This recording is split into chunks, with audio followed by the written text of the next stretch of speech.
زمنګ په امامانو کې کشر امام احمد ابن حنبل رحمت الله علیه دا تیر شوی دی. ډیر زیات تقوادار او پرهیزګار انسان تیر شوی دی. د 10 لاکو احادیثو حافظ دی، د 10 لاکو احادیثو. او تاریخ بغداد لیکلی دی وی چې په شواروس کې به 300 رکعات نفل کول، 300 رکعات. او په یو موقع باندې ولا بادشاه دورې ورکړې، نو بیا د هغې د وجې نه ورته تکلیف ورسېده، نو د 80 کالو عمره پورې 1.5 رکعات نفل امام احمد ابن حنبل دا نه دي قضا کړی. صاحب د کشف او صاحب د کرامتو یو ځل بیبي ورته ډوډۍ کېښوده، هغې ته وایي د دې ډوډۍ نه خو ماله د حرامو بوی راځي. او ورته وایي سړي یوړه او خشاکه ورسه زموږ د کور دی، حرام پکې د کوم ځای نه راغلی دی. وایي نه ماله ته د حرامو بوی راځي، خورم یې نه. او ورته وایي دا خنبیرم د ګاونډیانو نه راغشتې ده، کیدای شي چې د حرام پکې د هغې ځای نه راغلي. نو داسې انسان تیر شوی دی چې صاحب د کشف او د کرامت، دا هم ورته پته لګېده چې دا ډوډۍ د حلالو نه ده او که دا د حرامو نه ده. نو د امام شافعي رحمت الله علیه شاګرد تیر شوی د امام احمد ابن حنبل صاحب. امام شافعي صاحب دا په مصر کې اوسېده. یو ځل ورپسې امام شافعي صاحب سوال جواب وکړه چې احمد ابن حنبل ډېره موده شوه چې زما ستا ملاقات نه دی شوی او ما ته یاد شوی، نو مهرباني وکړه که مصر ته رالې نو زه به دې ووینم بهتره ده. د ده د تقوا چرچې وې چې دا ډېر زیات پرهیزګاره دی احمد ابن حنبل. نو امام احمد ابن حنبل یو ورځ وټاکله او ورته خط ولیږه چې استاد محترمه په پلانکې ورځ باندې به انشاءالله العزیز زه مصر ته درځم. د دې ځای نه احمد ابن حنبل مصر ته روان شو. امام شافعي صاحب وی چې دا خو یو اگر چې زما شاګرد دی خو یو ډېر لوی عالم دی، 10 لکه حدیث ورته یاد دی او میلمه د زمان استقبال به وکم. نو امام شافعي رحمت الله علیه د امام احمد ابن حنبل استقبال ته راووت. بادشاه چونکې د امام شافعي صاحب معتقد نو هغه بادشاه هم د امام احمد ابن حنبل استقبال ته راووت چې بادشاه راوته، وزیران هم راوتل، د امام شافعي صاحب شاګردان هم دي.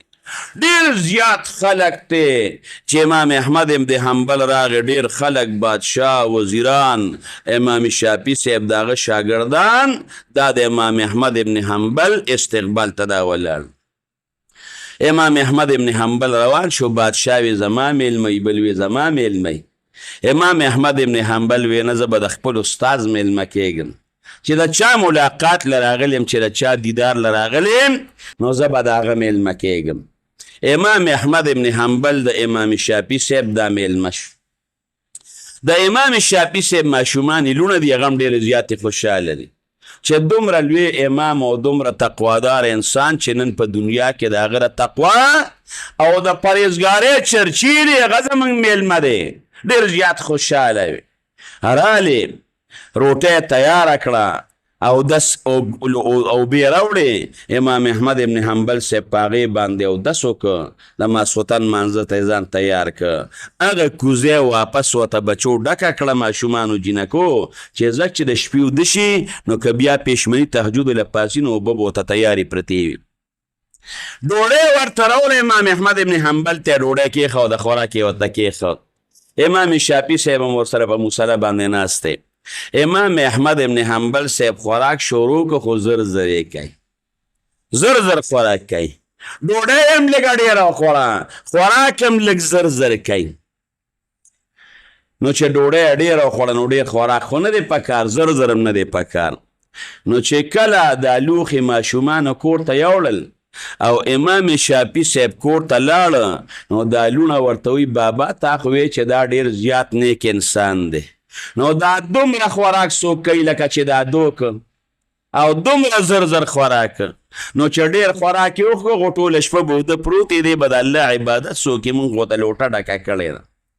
امام شافعي صاحب وی ما هم دغه کړه، دا خبره ما معلومه کړه، زم په پې شوم، خو میلمه دې کوس ورته یم چې احمد ابن حنبل دا دومره ډېره ډوډۍ څوک خوري، وایي به چې خوده دې راته ولې.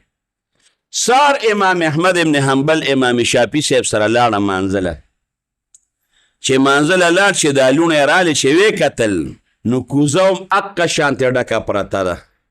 لوڼو یې ویې چې زه مانځله لاړ جومات کې به یې اودس کړې. نو سار دا لوڼه امام شافعي صاحب ته بابا بیګې ښه د دنیا خوراک کړې و ډوډۍ والې وه دا دې د شپې تهجد علوم نه دی پاڅېدلي کوزه ډکه په ډکه د جومات کې به اودس کړې. امام شافعي صاحب وایي نه پوهېږم چې احمد ابن حنبل کې دا دومره تغییر د کم وخت نه راغی. د شپې عبادت مه کوه خوراک زیاتو شو.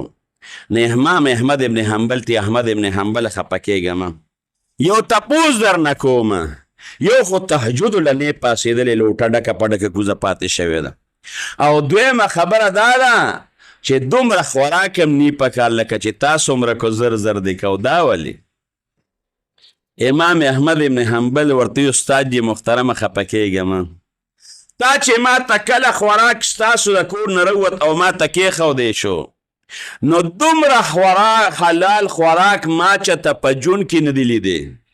ما خو درته وی صاحب د کشف او د کرامتو ډېر زیات حلالو ما وی راشه حلال خوراک ته چې ښه ډېر وخورم چې وینه مې د حلال خوراک نه لږه زیاته وینه جوړه شي.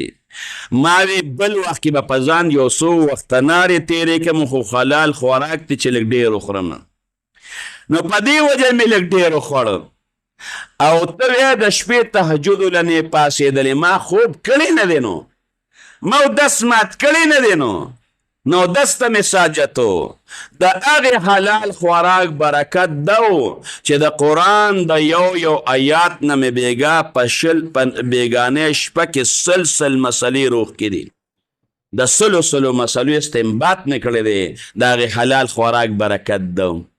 نه امام شافعي صاحب لوڼو ته یې وایي تاسو ته ما نه وي چې هغه نیک سړی دی ټوله شپې خوب نه دی کړی د ماسخوتن په اودس باندې د سار مونځ کړی دی او دا د یو آیات نه سل مسلې روغ کړي. نو یو د طالب دپاره پکار دی چې خوراک د حلال